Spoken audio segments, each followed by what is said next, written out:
Hello, a very good evening to all of you. So welcome to my channel Inspire Pharma. तो पेश हूँ आज आपके सामने एक another interesting and useful topic पे वीडियो को लेके।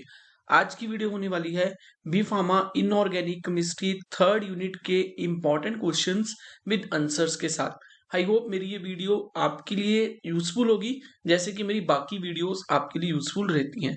सो बिना किसी डिले के अपनी इस वीडियो को स्टार्ट करते हैं। So the first important question which can come in the exam that is define antacids. Antacids क्या होते हैं? As the name suggest, anti मतलब अगेंस्ट। सो एंटा एसिड्स वो कंपाउंड्स होते हैं जो एसिडिटी के अगेंस्ट यूज किए जाते हैं। ये वो कंपाउंड्स होते हैं जब भी पेशेंट की बॉडी में हाइपर एसिडिटी हो जाती है, जब भी पेशेंट की बॉडी में एक्सेसिव लेवल ऑफ एसिड का हो जाता है, तो उस एसिड को न्यूट्रलाइज करने के लिए यूज किए जाते हैं। So we can say that antacids are defined as those alkaline substances जो हमारी बॉडी में गैस्ट्रिक एसिडिटी जो स्टमक में पेशेंट की हो चुकी होती है उसको न्यूट्रलाइज करने के लिए यूज किए जाते हैं। So we can say that they are use for the management of hyper acidity inside the patients. Clear? So they are the antacids compound. इसके अलावा डिफाइन एसिडिफायर्स। एसिडिफायर्स क्या होते हैं? जो एसिड के लेवल को बढ़ाने के लिए यूज किए जाते हैं। So these are those chemicals which are use to increase the level of gastric acid inside the stomach. जब भी पेशेंट की बॉडी में एसिड का लेवल रिड्यूस हो जाता है, उस एसिड के लेवल को राइज करने के लिए, उस एसिड के लेवल को इंक्रीज करने के लिए जो कंपाउंड्स, जो इनऑर्गेनिक कंपाउंड्स यूज किए जाते हैं उनको बोला जाता है एसिडिफायर्स। उसके बाद coming to the very very important question that is the difference between the systemic antacid and non systemic antacid. Again it is a very very important question. तो सिस्टेमिक एंटा एसिड्स कौन से होते हैं? जो systematically body में absorbed हो जाते हैं। दोनों ही एसिडिटी के मैनेजमेंट के लिए यूज किए जाते हैं। पहले तो ये दोनों में कॉमन चीज है, पर सिस्टमिक एंटासिड वो एंटासिड होते हैं जो बॉडी में एब्जॉर्ब्ड हो जाते हैं क्योंकि वो सॉल्युबल होते हैं, क्योंकि वो बॉडी में एब्जॉर्ब हो जाते हैं। इसकी वजह से वो अल्कलॉसिस यानी कि अल्कली का लेवल बढ़ा सकते हैं। Example is sodium bicarbonate. But अगर मैं नॉन सिस्टमिक की बात करूं तो सिस्टमेटिकली वो एब्जॉर्ब्ड नहीं होते हैं, वो वाटर इनसोल्युबल होते हैं। इसी वजह से उनसे अल्कली का डर जो होता है वो बहुत कम होता है। So that's what is the difference. So non systemic acid को हम नॉन एब्जॉर्बेबल एसिड भी बोल सकते हैं और सिस्टमिक एसिड को एब्जॉर्बेबल एंटासिड भी बोल सकते हैं। Example of non systemic antacids are the aluminium containing antacid. ऐसी एंटासिड्स जिसमें एल्यूमिनियम की प्रेजेंस रहती है, aluminium hydroxide and aluminium phosphate. Next coming to the define anti microbial agents.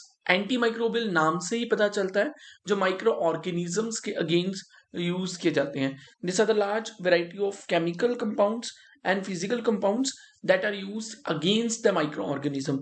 ये वो वाले फिजिकल और वो वाले केमिकल कंपाउंड्स होते हैं जिनको माइक्रो ऑर्गेनिजम्स के अगेंस्ट यूज किया जाता है to prevent their development of microorganisms. Clear? Next is very very again important question जो एग्जाम में आ सकता है, that is the difference between the antiseptic and difference between the disinfectants. Antiseptics and disinfectants के बीच में क्या difference exist करता है, वो एक इंपॉर्टेंट क्वेश्चन है जो एग्जाम में आ सकता है। Antiseptics are used to kill the microorganisms on their skin and disinfectants are used to kill the microorganism on the non living objects। तो दो तरह की चीजें होती हैं, एक होते हैं लिविंग सरफेस और एक होते हैं नॉन लिविंग ऑब्जेक्ट्स। तो लिविंग सरफेस के ऊपर जो भी माइक्रो ऑर्गेनिज्म होते हैं उस पे जो भी ग्रोथ होती है माइक्रो ऑर्गेनिजम्स की, उसको जो किल करने के लिए यूज किए जाते हैं वो उनको बोला जाता है एंटीसेप्टिक। एंड डिसइंफेक्टेंट्स वो होते हैं जो नॉन लिविंग ऑब्जेक्ट्स के ऊपर जो माइक्रो ऑर्गेनिजम्स होते हैं उसको डिस्ट्रॉय करने के लिए यूज किया जाता है। Clear? And antiseptic contain the lower concentration of biocides and disinfected में बायोसाइड्स यानी कि जो किल करते हैं माइक्रो ऑर्गेनिज्म को उसकी कॉन्सेंट्रेशन हायर रहती है। So this are the difference between the antiseptics and the disinfectants.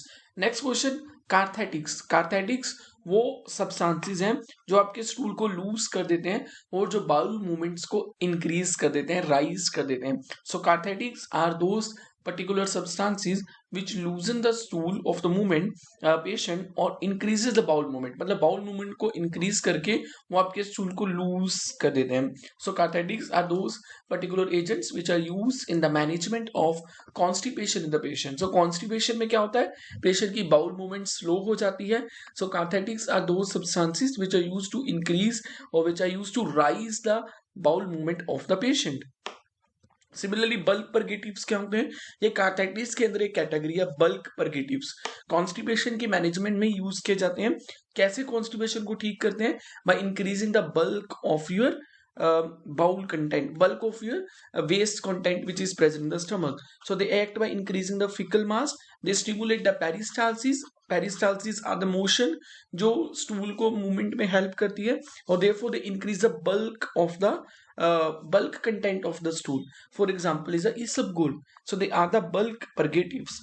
Okay, जो पानी को एब्जॉर्ब करके आपकी बाउल मूवमेंट को फास्ट कर देते हैं. सलाइन कैथेटिक्स क्या होते हैं, which work by altering the physical chemical forces with the intestinal lumen increase the osmotic load.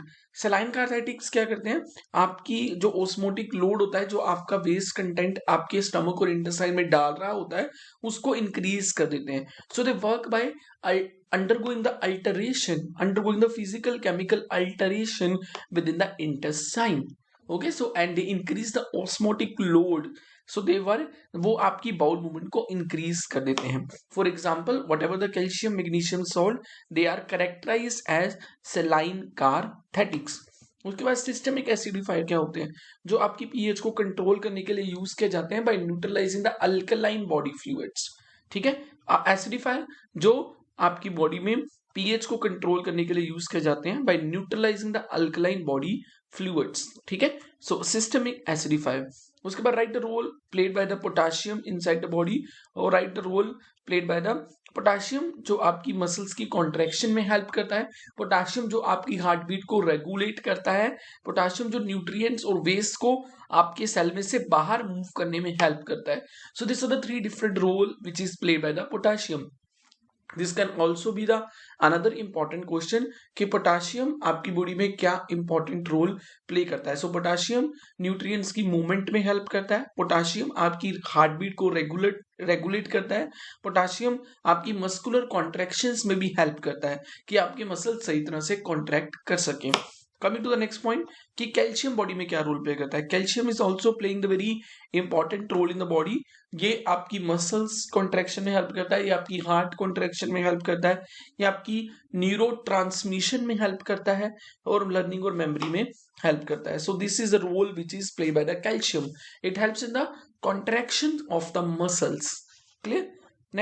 Next dental caries और डेंट्रीफाइसिस में से भी इंपॉर्टेंट टॉपिक है. डेंटल कैरीज जो आपके दांत को, जब आपके दांत खराब हो जाते हैं, दांतों में कीड़ा लग जाता है, उसके अगेंस्ट जो भी एजेंट्स, जो भी मेडिसिनल कंपाउंड्स यूज किए जाते हैं, उनको डेंटल कैरीज एजेंट बोला जाता है. सो ये वो एजेंट है जो डेंटल कैरीज और टूथ डिके, दांत खराब हो जाए उस समय यूज किए जाते हैं. डेंट्रीफाइसिस जो आपके दांतों को साफ करने के लिए यूज किए जाते हैं. This are those agent which are used for cleaning the teeth surface with the help of tooth brush. Clear.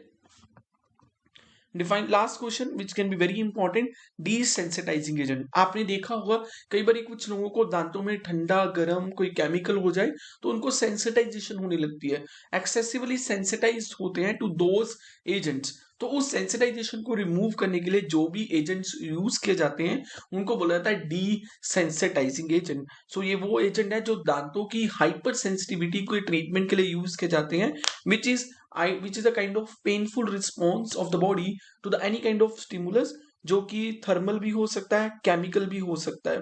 So they are the डीसेंसिटाइजिंग agent जो आपकी दांतों की हाइपर सेंसिटिविटी को ट्रीट करने के लिए यूज किए जाते हैं, which is generally a painful reaction of the teeth of the patient to any stimuli. Clear. So this are the desensitizing agents. So I hope मेरी इस वीडियो में मैंने जितने भी क्वेश्चन डिस्कस किए हैं स्पेशली फ्रॉम दिस यूनिट 3 वो आप सभी के लिए बहुत काम आएंगे. इन क्वेश्चंस में से डेफिनेटली 2 और 3 क्वेश्चन एग्जाम में आ सकते हैं, जैसे कि डिसेंसिटाइजिंग एजेंट्स क्या होता है, डेंट्रीफाइसिस क्या होते हैं, सिस्टमिक एंटासिड और नॉन सिस्टमिक एंटासिड में क्या फर्क है, बल्क परगेटिव्स क्या होते हैं, ऑस्मोटिक लेक्सेटिव्स क्या होते हैं। सो डेफिनेटली इस तरह के क्वेश्चन जो है वो एग्जाम में आ सकते हैं। सो मेरी इस वीडियो को देखने अच्छे से सुन लेना, इन क्वेश्चंस को फाइनल एग्जाम्स के लिए प्रिपेयर कर लेना ताकि आप अच्छे नंबर ले सको। सो आई होप मेरी इस वीडियो से आपको बहुत अच्छी इंफॉर्मेशन मिली होगी। मेरी इस तरह की वीडियोस को और देखना चाहते हो तो मेरे चैनल इंस्पायर फार्मा को सब्सक्राइब कर दीजिए। मैं इस तरह की वीडियोस लेके आपके सामने आता रहूंगा। So like, share and subscribe to my official YouTube channel Inspire Pharma for the latest update and latest notification. Thank you so much.